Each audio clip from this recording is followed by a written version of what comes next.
Mike Mignola's involvement in this was massively important because we really wanted to reconnect with the source material in order to relaunch the franchise and create something new and something that hadn't really been represented in the same way on screen before.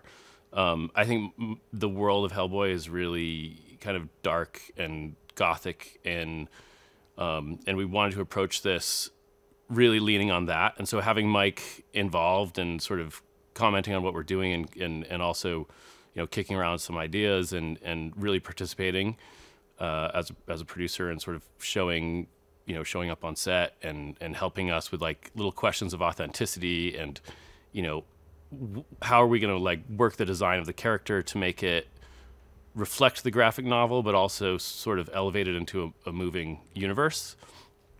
It's been hugely important to have his involvement in all of it, really. As we conceived what this movie should be, we really wanted to look towards the source material and look towards the graphic novel, but not in a direct, literal sense. There's a difference between the comic book and the movie, and we want that. We want this to have its own unique world, but we really wanted to tap into sort of a dark world, a world of shadows, a world of somewhat darker characters. As you're setting out to make a movie like this, the big anxiety is like, how are we going to get these designs done? Like, how do we create a coherent world?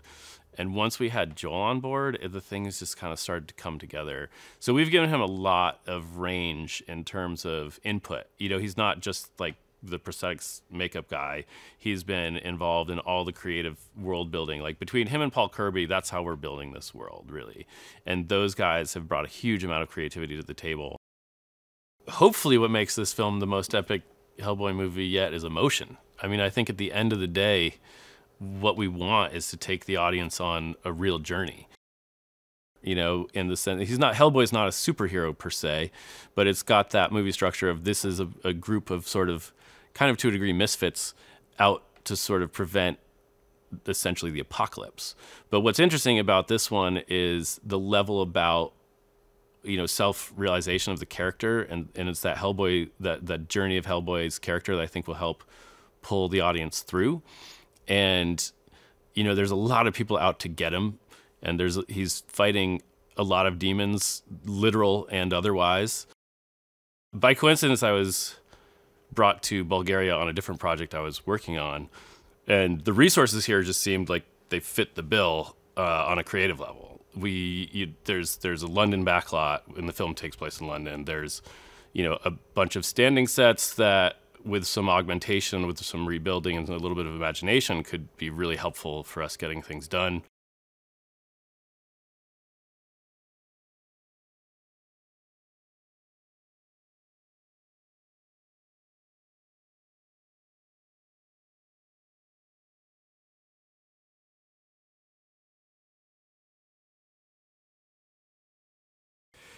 What happened to him in the jungle, he can't escape, he can't hide, he can't avoid. And so he has to navigate his life this way.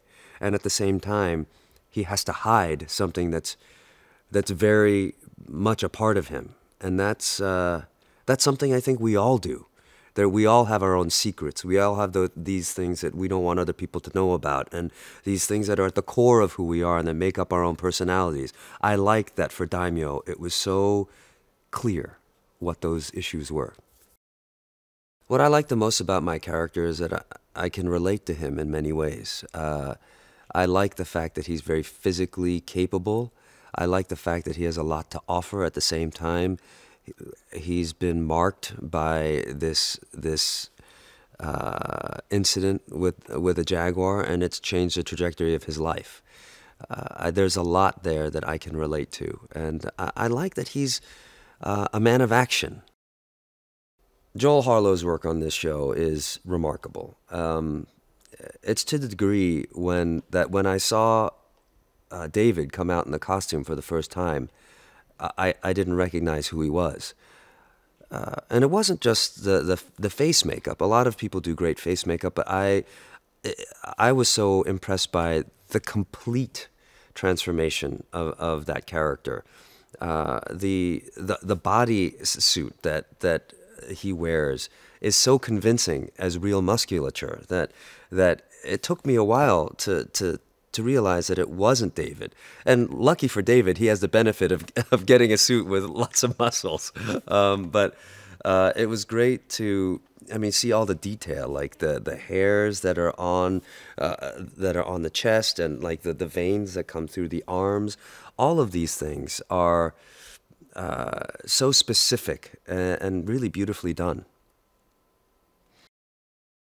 What I like about the sets and the overall vision for the piece is that we're trying to do things as practically as possible. A lot of these movies are actors standing in front of a green screen, but we actually have built sets, and the art direction is also pretty specific. St. Paul's Cathedral is very interesting, considering we're shooting it in Bulgaria and not in England.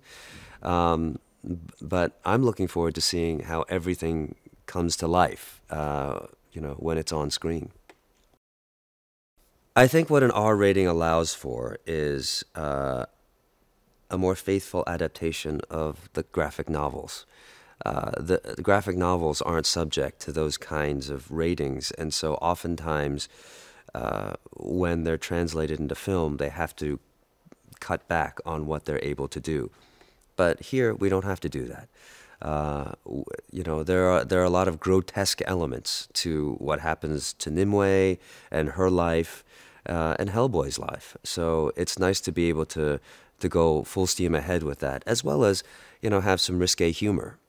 It's liberating in that sense, and a lot of people who read these books are older. So it's nice to be able to appeal to that demographic. What I enjoyed about Neil's vision for this piece is that he spoke a lot about trying to do things as practically as possible, trying to create sets, build sets, trying to use makeup and costumes instead of CG.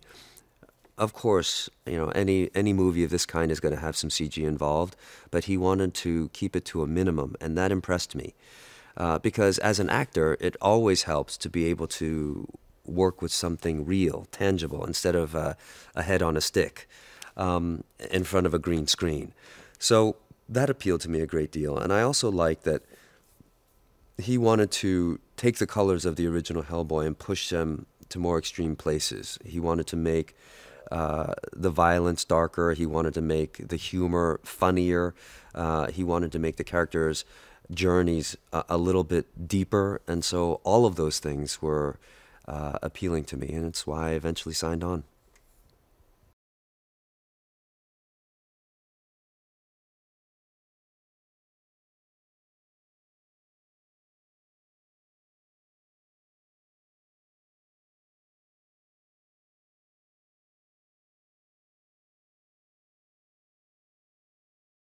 I just love the world, and I love the character, and that was very clear in the script.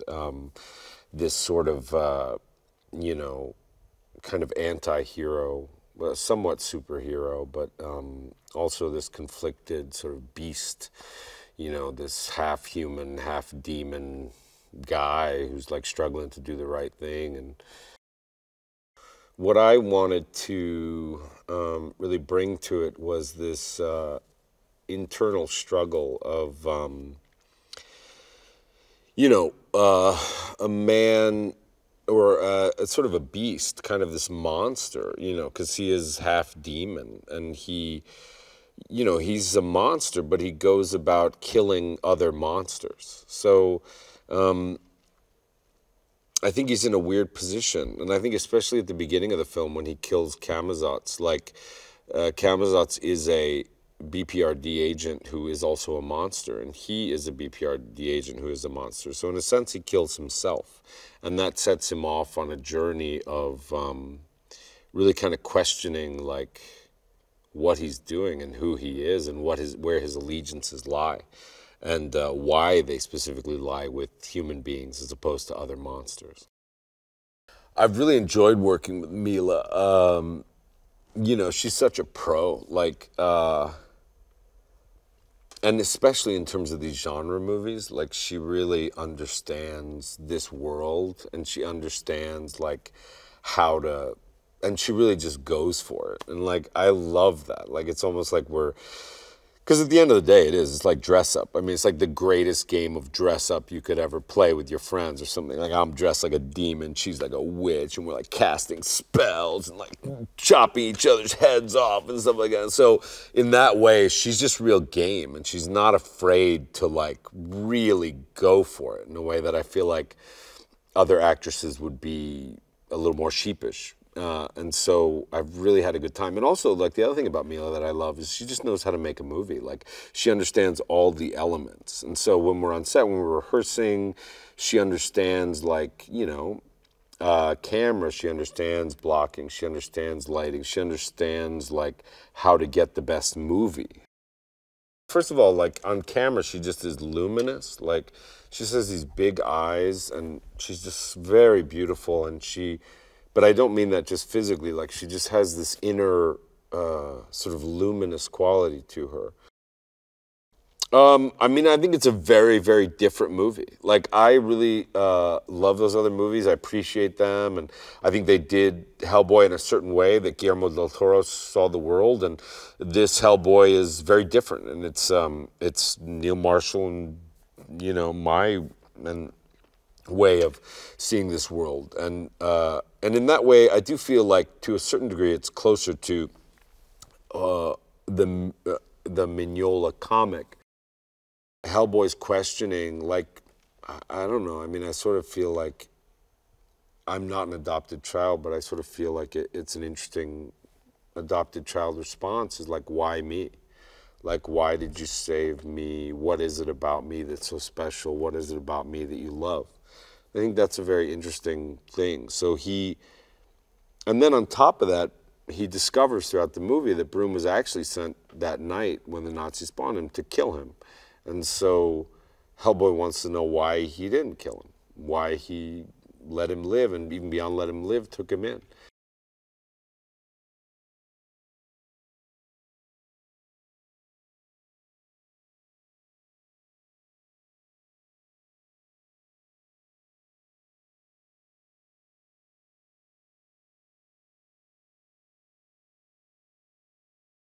I've seen David in many stage productions, and he's a fine actor, and I think we've developed a really good relationship as the film's gone on, and that father-son thing, which is important to the plot, because it's a human story after all. Broom's known Hellboy since he was a baby, when he found him when he was a baby, and instead of killing him, he let him live and brought him up as his son, and they've developed this huge relationship, and the film is about the torment in Hellboy of his perceived prophecy that he should be what he is, which is the spawn of the devil, which he isn't. He's become, if you like, the savior of mankind from all these beasts in this great comic world that Mike Mignola created. For people who love the comic books and love the character, I think they'll find this as a very faithful and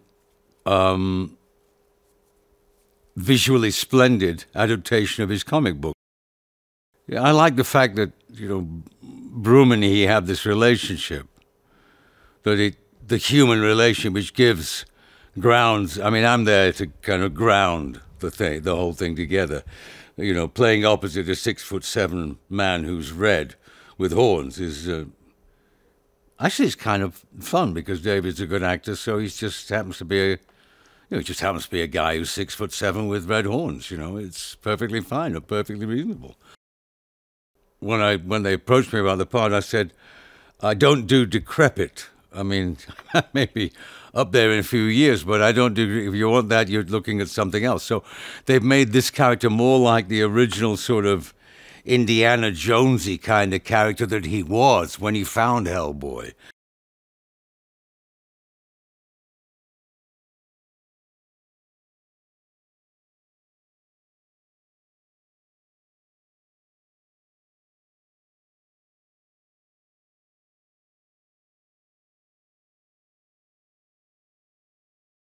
Oh, I'd been a fan of Hellboy for you know, years.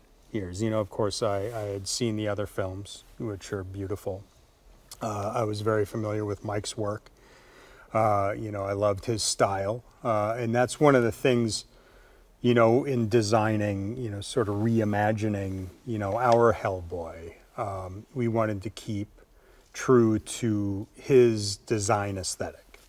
So there's a lot of things that we took into account, you know, in the sculpture, in the painting, in the finishing of our Hellboy, just to keep him grounded in reality, to keep that, because Mike's style, it's sort of, I don't want to say it's black and white, but it's very hard edged. You know, the lines are, you know, precise, the lines are strong, and it's gritty. And that's one of the things that we wanted to convey, you know, as we translated, you know, his designs into the real world.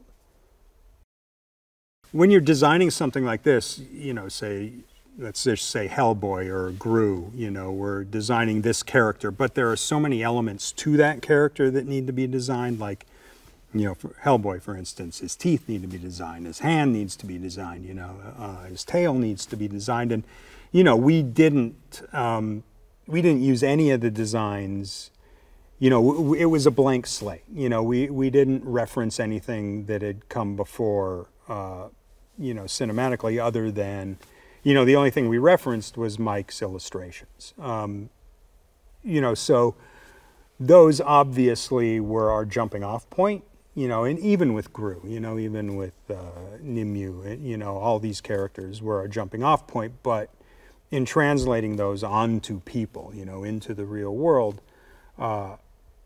you know, even when you have a design, it changes as you go. So it's constantly being redesigned and redesigned and redesigned until, you know, the day you do your makeup test, and if everybody signs off on it, then you're done redesigning it. The source material is immensely important. I mean, that's your jumping off point. Because that's what you're interpreting. You're not interpreting somebody else's interpretation of the source material. You're interpreting Mike's source material. So we were always going back to that. You know, when it came to designing Hellboy, when it came to designing his horns, it's the angles, you know, of his illustrations played very heavily into what we were designing. You know, the angles in the arm, you know, the Hand of Doom, the angles in the horns, the angles of the teeth, the angles of the face, the body, all of that goes back to the source material, you know, which is his artwork. Hellboy's application initially was about 3 hours, but now we've got it down to about 1 hour and 45, maybe 2 hours. It's pretty lightning fast, you know, when it comes to a character that's that complicated. But, you know, inevitably, as you apply makeups, more the same makeup over and over and over and over, it gets quicker, because you know where your sort of pitfalls are, you know where your trouble spots are, you know the areas that you need to focus on, the areas that you just need to get down. You know, it ends up going quicker. I never would have thought that it would clock in at 1 hour and 45 minutes. It just seems crazy to me, even when it happens. But, you know, I think that that's one of the things that helps, you know, as far as, you know, keeping everyone sane, you know, in the morning when you don't have to sit in the chair for 3 hours or 4 hours. You know, and you can just get it done. You can get on set. You can get on with your day. You can perform. You know, and then, yeah, and then you take it off at the end of the day. And of course, after we take it off, there's still a lot of cleanup that we have to do on the elements that we reapply the next day.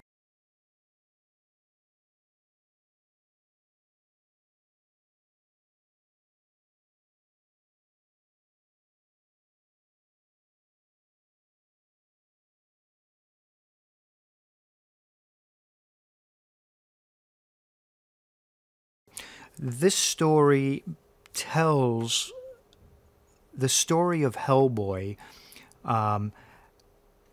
coming to grips and having to face his own worst fears as a character while battling an evil sorceress from the past, an ancient evil sorceress from the past, who is using her powers and her influence to change Hellboy and have him cross over into his darker side, which he has been able to keep away from him his whole life.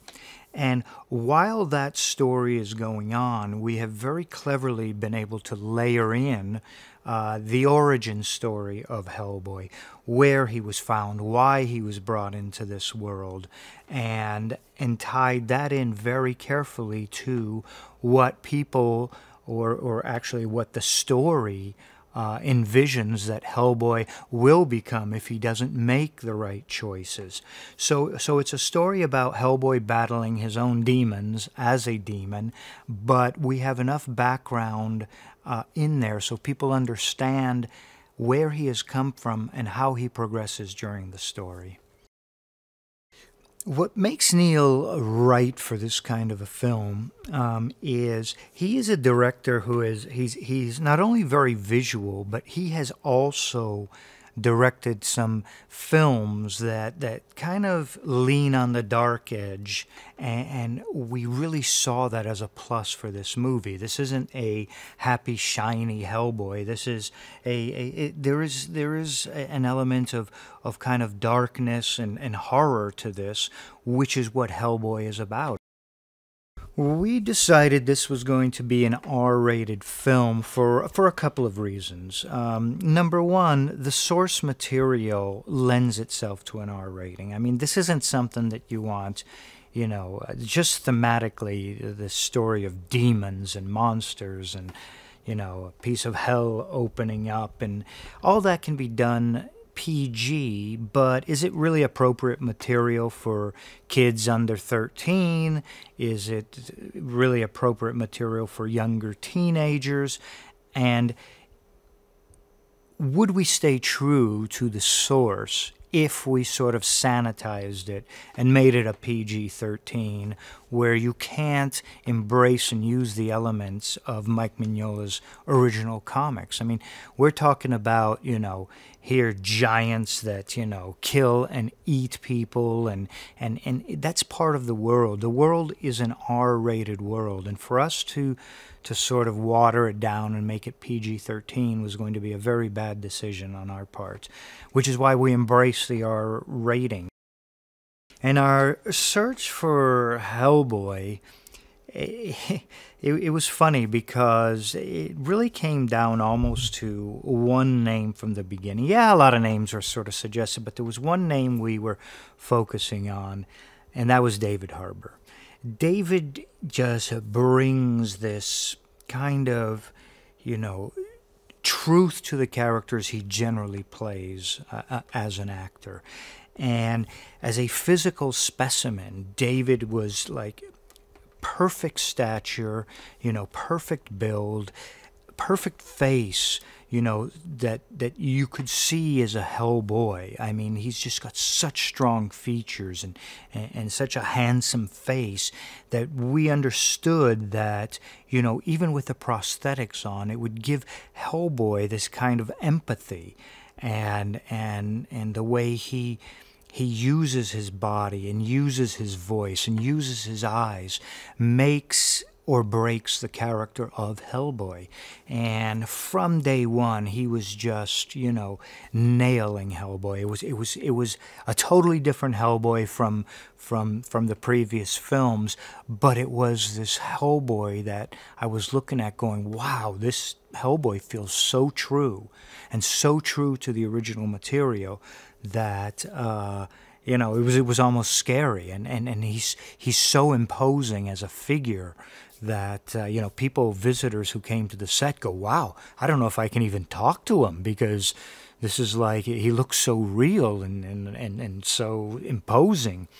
And David, that's what he delivers as an actor. He delivers a performance that, you know, he creates from within himself and is able to portray, and he's given Hellboy his own interpretation of Hellboy, and I think it's spot on, and he's been wonderful to work with. I mean, He's not a guy you need a lot of takes with because he is so into the character. It's incredibly spot on and enjoyable to watch. Well, to make a movie that is, again, epic and has scale, a lot of people seem to think that scale is it just keeps getting bigger and bigger and bigger, and everything gets bigger and louder, and and that's really not how you make an epic movie. I mean, an epic movie, you need intimate moments, which we have. You need claustrophobic spaces, which we have. And within those spaces, things have to be very interesting. And those spaces themselves are characters. And those spaces themselves are character-driven. When we first discussed Hellboy and the look of Hellboy, one of the first things everyone agreed on was to try and do everything as in camera and as practically as possible. Because there is no way you can shoot even a tree, a living tree, and make it look as good as if it's real in VFX. You can make it 99% there, and most people don't even notice, but there is something about practical explosions, if you want to go that way, locations. There is something real about a real item and a practical item that everyone agrees should be shot in camera if you possibly can. We had heard that Hellboy was looking for a place to shoot, and previously it had shot in Hungary, I believe, and other places. And at the time, Universal, I believe, was looking for a place to shoot it. And at that time, I thought, wow, it'd be interesting if they came here. Little did I know that it would eventually come here, and we would have the project in our hands. The crew on this film is, for me, the very best in the world. I mean, we have amazing technicians and artists here in Bulgaria, led by Paul Kirby. They're able to reinvent this Hellboy world. There are layers in here visually and artistically that work so well in this film, and that is complemented by the technical crew here, which has an amazing record of, box office hits and are really the best technical crew in the world.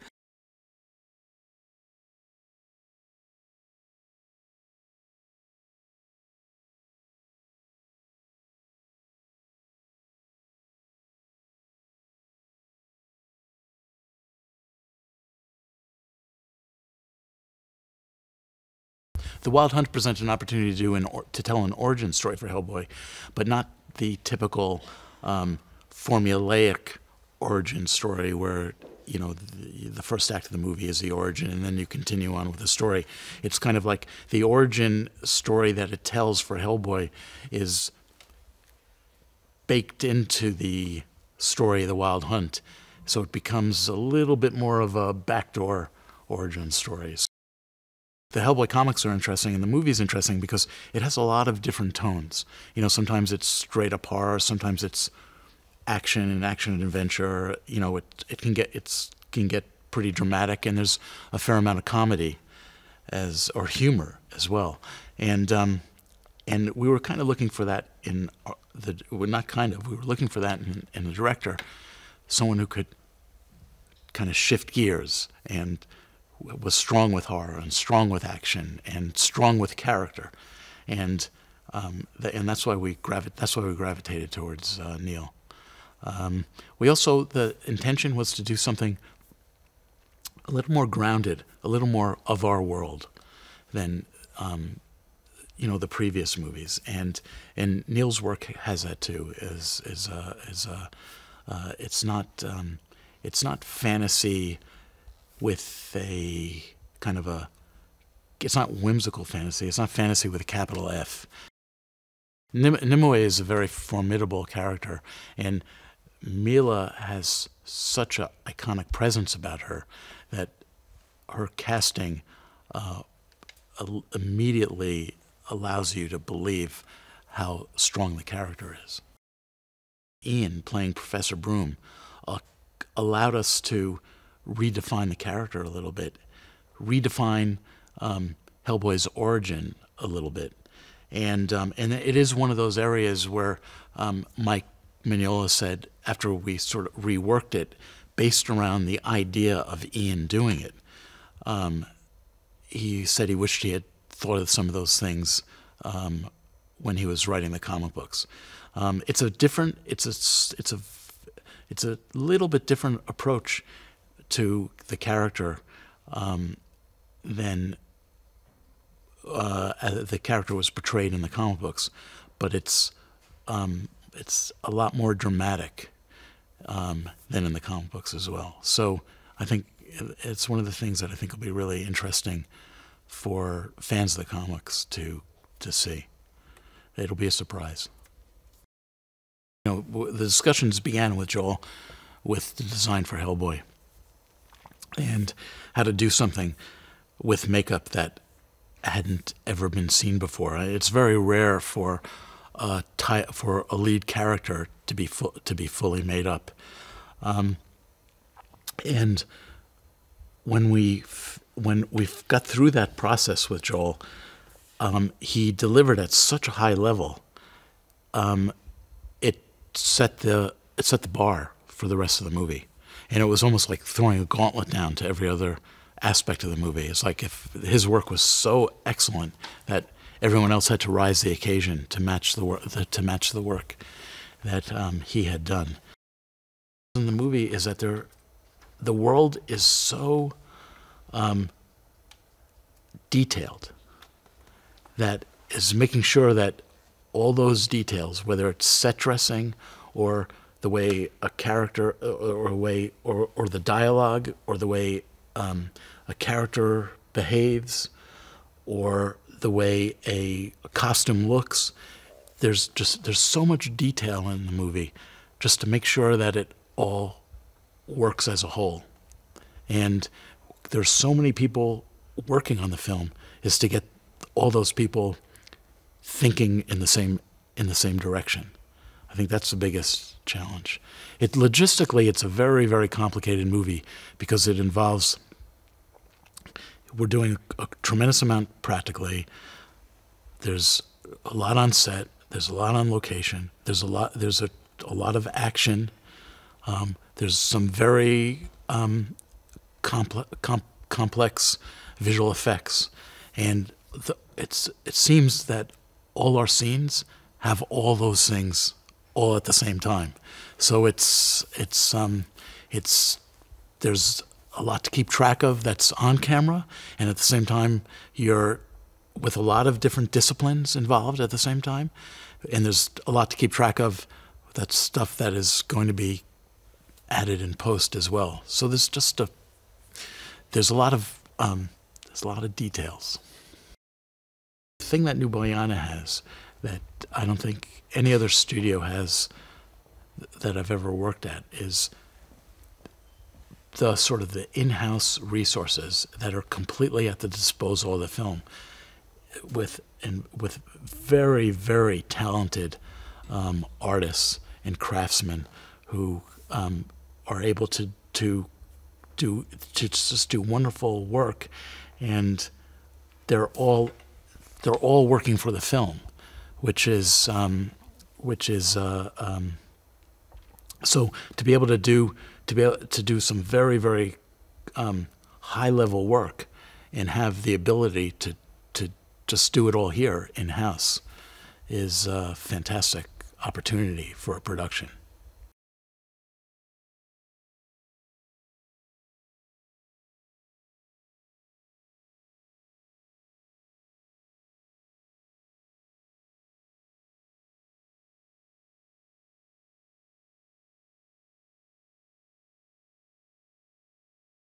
I almost have to remind myself, oh wait, I actually made this stuff up. This film in particular, though, there's so much, at least at this point in the planning stages, there are so many moments that are directly from the comic. There's so much dialogue in the script that is taken directly from the comic. This one feels very different than the other films because while it's not a direct adaptation of one of my stories, it's taken so many pieces of so many of my stories and fit them together in a way that really works. It's not just, oh, here's an image we like, we're going to stick it in the movie. It's like, no, here's an image and a particular idea. It's got to be a lot easier when you're adapting a novel as opposed to adapting 25 years worth of a comic book. Because with 25 years of a comic book, you've got so many different stories and so many different characters to pick and choose from.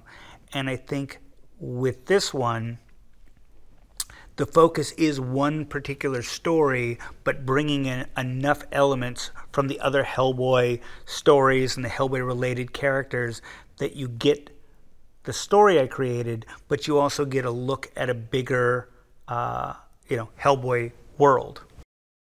And for me, it's actually kind of fun to kind of get a second chance to create Hellboy. I did it for the comic, we sort of did it on the other movies, and now it's another chance to say, okay, we're doing in some ways something that's much more close to my material, but we're creating a new variation on the Mignola Hellboy stuff. I had never met Neil. I was a fan of Neil's work. The Descent in particular is one of my all-time favorite horror films. So when Neil's name came up, I was super excited. We had talked about a darker version of Hellboy even before Neil was attached. And then when Neil's name came up, instantly you went, oh, okay, now we have a guy who can deliver a darker, more grounded version of Hellboy. There'd never been an actor mentioned for playing Hellboy, but we were watching Stranger Things, and my wife said, as soon as she saw David Harbour, she said, no, that guy could play Hellboy. And I think within 2 weeks, out of the blue, I never mentioned that to anybody, but within 2 weeks, I got a call from Lloyd Levin saying, what would you think about David Harbour for Hellboy? So literally, David is the only name that ever came up for this version of Hellboy. It was so weird that my wife, Christine, plucked it out of the air by just seeing him. I think it was almost the first time he showed up on camera. She said, that guy should be Hellboy. So it's very weird when that actually happens. I said, yeah, you're right, that he'd be great.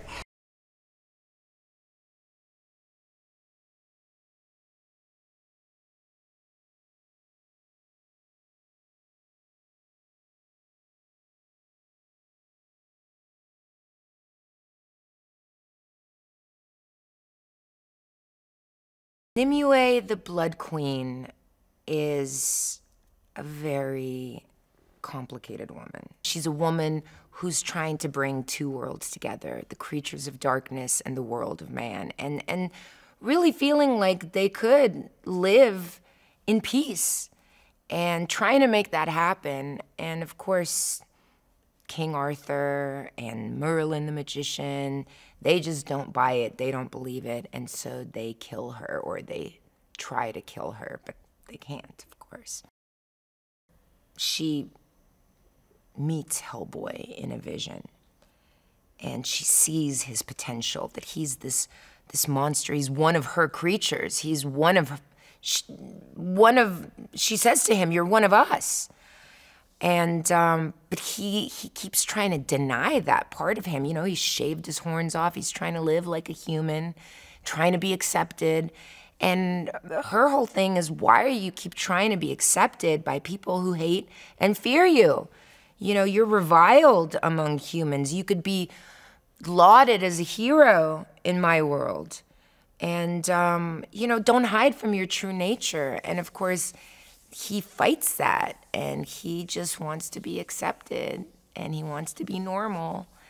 And, it's hard for her because she sees in him an equal to her. She sees someone that could potentially be her king. Well, seeing David in his costume was amazing. I mean, it is just, I mean, he's a tall guy, he's a big guy, but you know, with the suit and the mask and the horns, I mean, it was amazing. I was shocked when I first saw him. It was really cool, and he really embodies Hellboy with all of that aplomb, and he's got that sense of humor and that big personality, and it just fit, you know. I saw it and I was like, yes, this is perfect. Well, David is such a wonderful guy. He's a sweetheart, and you know, he's a very smart guy as well. So he's bringing so much not only to the character but to the script. He loves to ad lib. He's a writer himself. So you know, he's just bringing so many different dimensions to so many different parts of the script. You know, he's very creative and a really fun personality to be around at the same time. So, you know, he's a big presence. You know immediately when David's on set, and you know, he's a lot of fun to be around, and to have that kind of juxtaposition of being fun and hilarious, but yet very smart and very complex in his thinking. He brings this gravitas to everything he does, and this ease. You know, he's just a cool guy with a great kind of attitude. You know, he's always been a bad boy in a way, and you know, he brings this kind of casual power to every line, where you just have to listen to him. And you know, I think to be Hellboy's dad, he's perfect, because he's like smart, but he doesn't give a shit as well, you know. And he's ready to tell you that. So he doesn't mince his words. So I think, you know, to have those two personalities with him and David together on set is really wonderful, because, you know, though they work in a different way, the two personalities really play off each other so beautifully. You do have characters that hurt and characters that feel, and that feel insecure and that need to prove something, and you know, that feel marginalized, you know, like Hellboy, who doesn't fit in, and my character, the Blood Queen, has the best intentions, but everything goes wrong.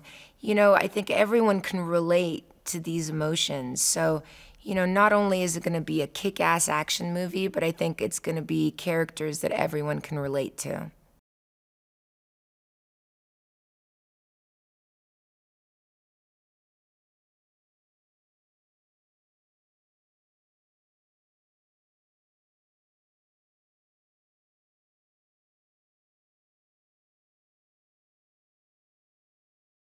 The relationship between Alice and Hellboy is really fun. I think it's like they're kind of like sarcastic with each other, and they're very playful with each other, but also very connected in a way. I think their bond is really strong. I think they both have this sense of needing one another.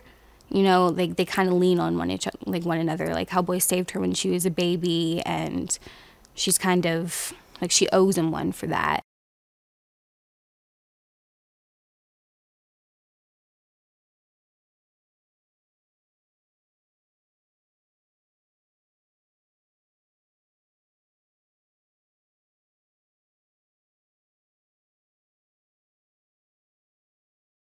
We'd spoke at length about when I was speaking with Neil Marshall about the costumes and the designs, we sort of, it was definitely a collaboration, and we looked at lots of source materials together and reference, and it was just chatting backwards and forwards, throwing ideas about and trying to come up with a new way to interpret everything.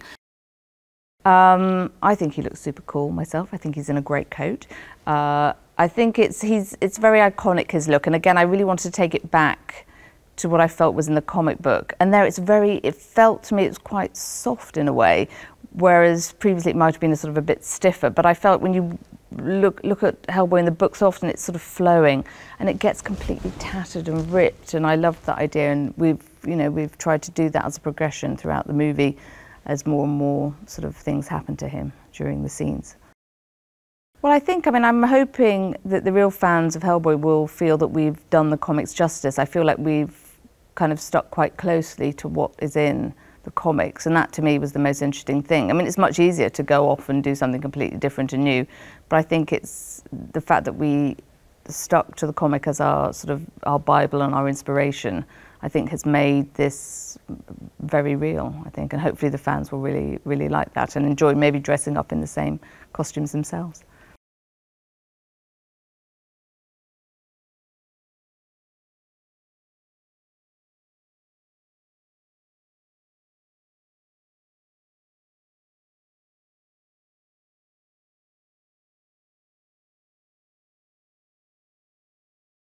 Well, we didn't assemble the crew. They came to the project from all parts of the world.